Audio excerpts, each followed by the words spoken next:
iPad 8 adalah tablet series iPad yang masuk ke Indonesia pada November 2020 lalu. iPad ini dibuat untuk melanjutkan generasi sebelumnya yaitu iPad 7. Dibilang-bilang sih katanya iPad ini merupakan tablet budget terbaik yang ada untuk sekarang ini. Maka dari itu yuk langsung saja kita lihat seperti apa sih tablet ini. Jadi harga iPad yang dijual di pasar Indonesia untuk varian 32GB dijual dengan harga 5,2 juta dan sekitar 7 juta untuk varian yang 128GB. Harga tersebut tidak termasuk dengan Apple Pencil dan varian warna yang ada yaitu silver, gold, dan space gray. Desain pada iPad 8 masih sangat mirip dengan iPad generasi sebelumnya yaitu iPad 7. Menurut gue hampir nggak ada bedanya. iPad ini masih menggunakan material yang sama, terbuat dari bahan aluminium full body dengan ketebalan 7,5 mm, beratnya 490 gram. Sehingga walaupun tab ini lumayan tipis, tablet ini cukup berat untuk dipegang.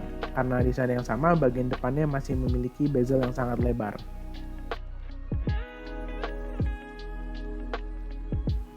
Tombol-tombol pada iPad 8 terdiri dari tombol lock yang berada di atas, volume rocker di sebelah kanan, dan speaker yang berada di bawah bersama dengan port charger. Sehingga speaker pada iPad 8 ini hanya dikeluarkan ke satu arah saja.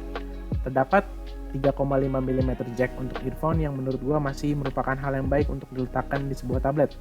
iPad masih menggunakan home button yang juga sekaligus berfungsi sebagai fingerprint scanner.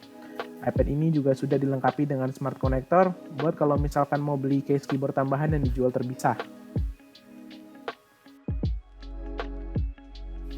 Untuk display, iPad menggunakan Retina IPS LCD 500 nits di mana ukuran layarnya sebesar 10,2 inch dengan resolusi 2160 pixel. Jadi besar pixel per inchnya adalah 264. Sayangnya aspek rasio layar iPad masih 4:3 sehingga kalau dipakai hal seperti nonton film tidak akan full ke semua layarnya sehingga bakal kelihatan bagian layar hitam yang lumayan lebar pas kita lagi nonton.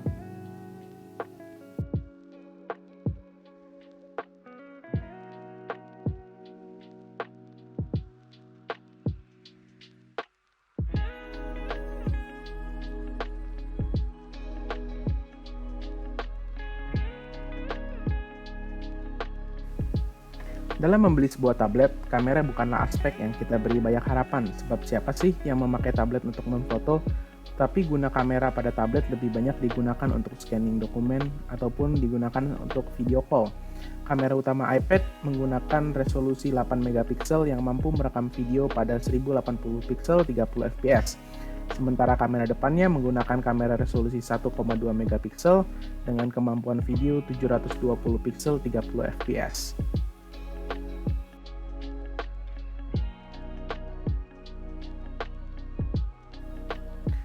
Untuk spesifikasi dalamnya, iPad 8 telah menggunakan chipset Apple A12 Bionic yang berukuran 7 nanometer. Scoring benchmarknya menunjukkan angka 467.478, jauh lebih tinggi dari Tab S6 Lite yang hanya sekitar 180 ribuan. Sehingga nggak perlu ditanya lagi bagaimana iPad 8 ini menghandle kerjaan sehari-harinya. Ngerjain sesuatu di iPad ini sudah sangat lancar dan mulus banget deh pokoknya. Baterai iPad menggunakan jenis Li-ion 32,4 Wh dengan pemakaian sekitar 10 jam. Standar sih untuk tablet, tapi kira-kira kalau untuk dipakai mengerjakan sesuatu yang berat, masih bisa bertahan lebih dari 3 jam. Nah, dengan spek iPad yang sudah dibahas, sebenarnya buat apa aja sih iPad ini? Bisa nggak sih iPad itu menggantikan laptop kita? Kalau buat gue sih, tablet itu tujuannya sebagai pertengahan antara HP dengan laptop. Jadi digunakan buat sesuatu yang nggak bisa dikerjain di HP, tapi terlalu ribet buat pakai laptop. Sehingga disinilah tab masuk sebagai penengahnya. iPad ini memiliki support Apple Pencil First Generation yang menggunakan teknologi lebih canggih kebanding S Pen yang Samsung. Dia punya pressure sensitivity support yang lebih banyak, dan akurasi pensilnya juga lebih bagus, sehingga iPad ini bakal cocok banget kalau dipakai buat gambar-gambar ataupun sebagai pengganti buku catatan sekolah. Soalnya aplikasi yang didesain untuk tablet dengan stylus iPad ini lebih banyak dibuat untuk Apple kebanding buat Android, sehingga di sini lebih banyak variasi aplikasi yang bagus untuk hal-hal tersebut seperti GoodNotes untuk catat-mencatat dan Procreate untuk keperluan menggambar. Dengan prosesor yang lebih kuat, iPad ini bisa banget tentunya kalau mau dipakai buat main game, termasuk game yang memerlukan grafis yang lebih berat juga masih bisa dijalankan dengan lancar di tablet ini. Selain itu, pada umumnya sebuah tab dengan layar yang lebar seperti ini juga cocok untuk dipakai konsumsi media seperti menonton, membaca buku, dan hal lain sebagainya. Jadi kesimpulannya, kelebihan tablet ini paling utama menurut gue adalah prosesornya. Chipset A12 Bionic yang lebih unggul kebanding chipsetnya Exynos membuat iPad nggak perlu lagi diragukan kemampuannya. Selain itu, support Apple Pencil membuat iPad ini menjadi alat produktivitas yang sangat menarik, dan semua fitur ini dibanderol dengan harga yang tidak semahal kawannya, yaitu iPad Air dan iPad Pro. Support aplikasi yang sudah teroptimisasi untuk tablet lebih banyak ditemukan di Apple iPad kebanding dengan tab-tab Android. Satu-satunya kekurangan menurut gue hanyalah di desain iPad yang masih begitu-begitu aja. Desainnya masih flat dan bezelnya masih terlalu besar, sehingga tampilannya tidak semodern Tab S6-nya Samsung. Jadi demikianlah review iPad ini, jangan lupa untuk like, komen, dan juga subscribe. Thanks buat yang udah nonton.